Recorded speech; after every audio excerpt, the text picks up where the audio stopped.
2019년 6월 18일 서울 동부지검은 자유한국당이 양정철을 비롯해 이광재, 안희정, 윤태영 등 친문 정치인들이 정치자금법 위반 혐의로 고발한 사건에 대해 같은 해 7월 말 불기소 처분했습니다.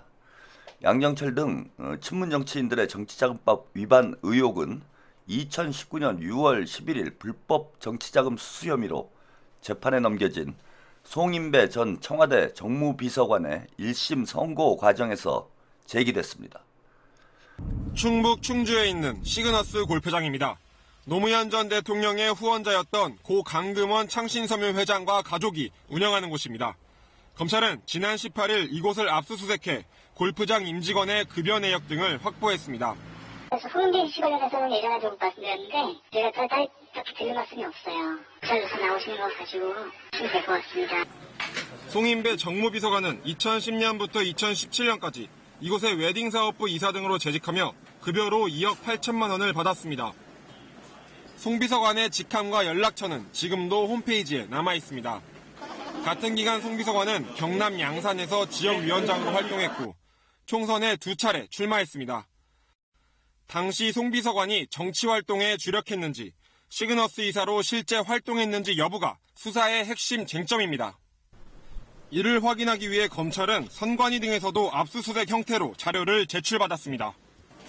검찰은 지난 2009년 안희정 당시 민주당 최고위원이 시그너스 골프장 고문 자격으로 급여를 받았던 사건의 처리 사례도 검토하고 있습니다. 송 비서관 측은 입장을 묻는 KBS의 질의에 답을 하지 않았습니다. 송인배는 2010년부터 2017년까지 충북 충주에 있는 시그너스 컨트리클럽 고문으로 이름을 올리고 급여 등의 명목으로 돈을 받은 혐의로 2019년 6월 11일 1심에서 집행유예 2년을 선고받았습니다.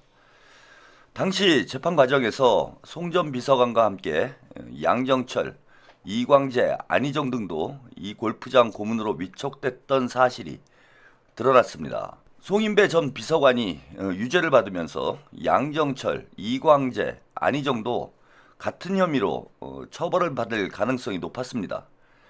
다만 문제는 공소시효였는데 정치자금법의 공소시효는 7년입니다. 당시 검찰은 양정철이 2010년부터 수개월간 골프장 고문으로 이름을 올리고 급여를 받았다고 밝혔습니다. 즉 공소시효가 끝났다는 것입니다. 송인배 혐의는 이른바 드루킹 특검 과정에서 밝혀졌습니다. 드루킹 본명 김동원은 2016년 6월 30일 송일배 비서관을 통해 국회에서 처음으로 김경수 지사를 만났고 이후 인연이 이어졌다고 주장했습니다. 드루킹은 2017년 3월 2일 경공모 회원인 팅커벨이 10년 넘게 송인배를 지지해왔다며 수차례 낙선한 송 비서관을 돕고 싶었다고 진술했습니다. 이어 당시 송인배는 백수였다며 정치인으로서 비전을 들었는데 당내 대학생위원회를 만들고 싶다고 해서 비전이 너무 초라해 실망했다고 주장하기도 했습니다. 2018년 4월 16일 청와대 민정수석실은 송인배 비서관의 자진 신고에 따라 사건을 조사했습니다. 앞선 3월 28일 백원호 민정비서관은 드루킹이 오사카 총영사로 천거한 도모 변호사를 면담한 바 있습니다. 민정수석실은 송 비서관과 드루킹의 접촉 과정에서 별다른 문제가 없었고 송 비서관이 경공모 회원들로부터 받은 200만 원도 통상적인 수준의 액수라며 조사를 종결지었습니다. 당시 청와대 민정수석은 조국이었고요. 최강욱은 민정수석실 공직기강 비서관이었습니다. 청와대 제1부속 비서관이 경공모 회원들을 대선 전에 4차례 만나고 간담회 참석 사례비로 200만 원을 받은 사실을 청와대가 확인했습니다. 송 비서관은 하지만 댓글 조작은 논의한 적도 시연을 본 적도 없다고 해명했습니다. 박순표 기자입니다. 청와대가 송인배 제1부속 비서관에 대한 민정수석실 조사 결과를 설명했습니다. 송 비서관이 드루킹 김동원 씨 등 경공모 회원을 만난 것은 모두 4차례. 이 가운데 처음 2차례 만남 때 간담회 사례비 명목으로 각각 100만 원씩 모두 200만 원을 받았습니다. 첫 모임에서는 김경수 전 의원도 20분 정도 자리를 함께했다고 송 비서관은 밝혔습니다. 대화 주제는 주로 소액 주주 운동이나 당시 전국 상황 등이었다는 설명입니다. 불법적인 댓글 조작에 대해서는 상의한 적도 없고 시연도 본 적이 없다는 것입니다.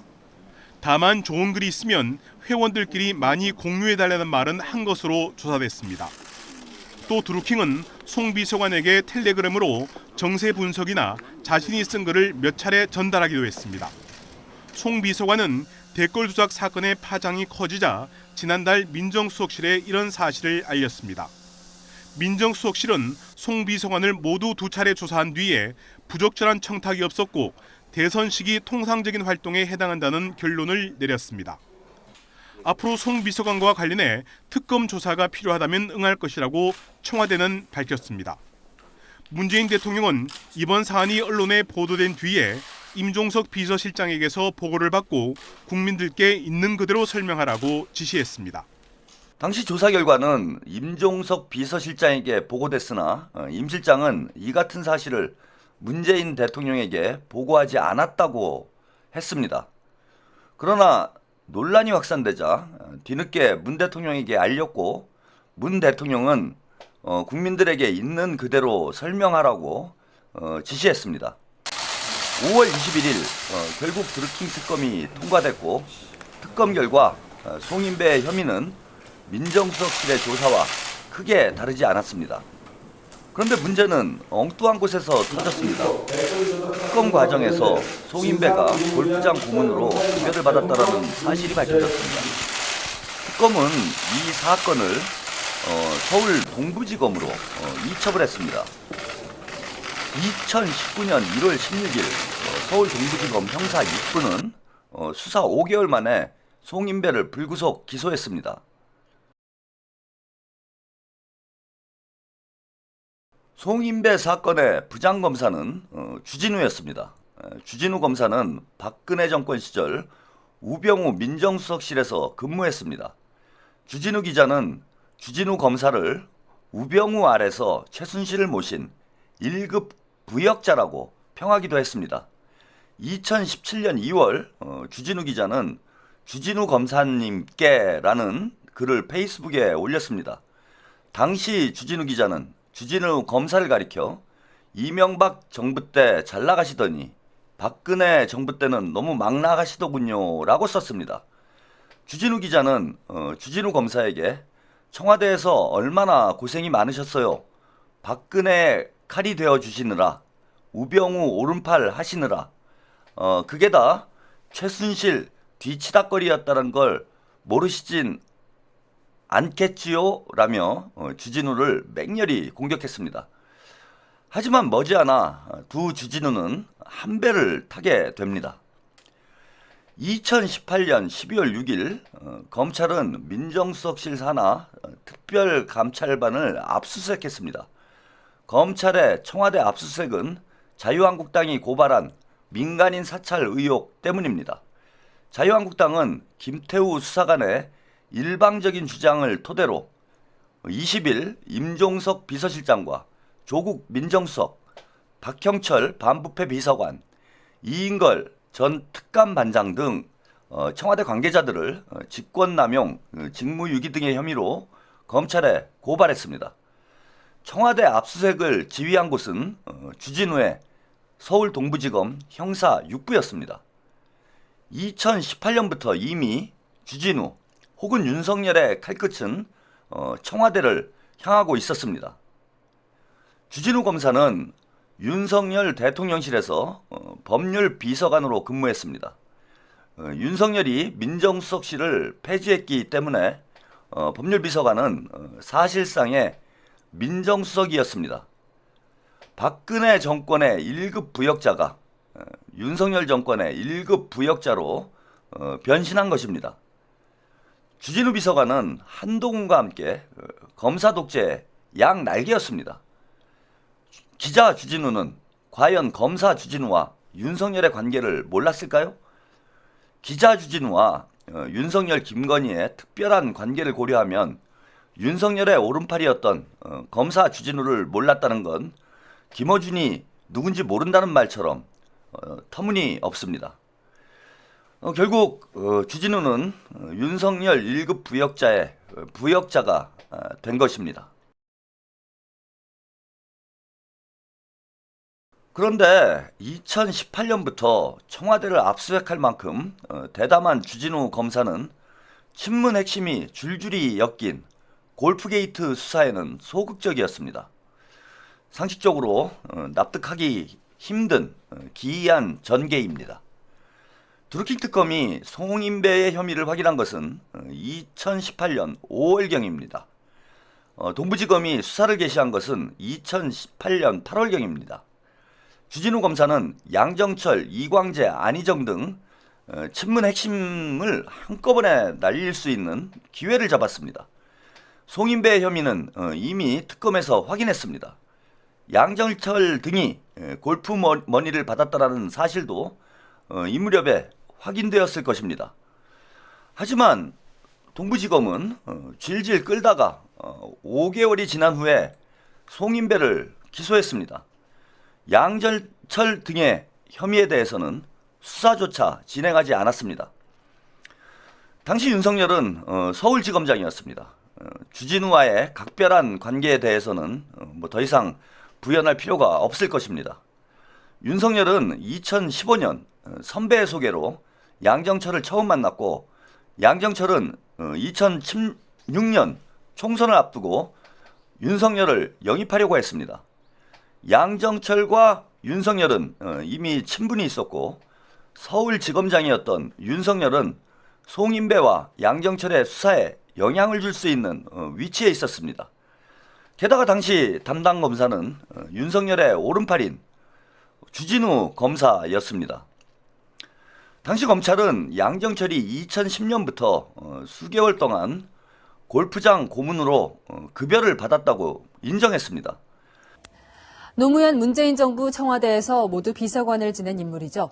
송임배 전 청와대 정무비서관의 통장에는 매달 340만 원이 꼬박꼬박 입금됐습니다. 골프장에 고문으로 이름만 올려놓고 7년간 3억 원 가까운 돈을 받아 쓴 겁니다. 송 전 비서관은 정치자금법 위반 혐의로 재판에 넘겨졌습니다. 조영민 기자입니다. 송임배 전 정무비서관이 2010년부터 7년간 고문으로 이름을 올린 골프장입니다.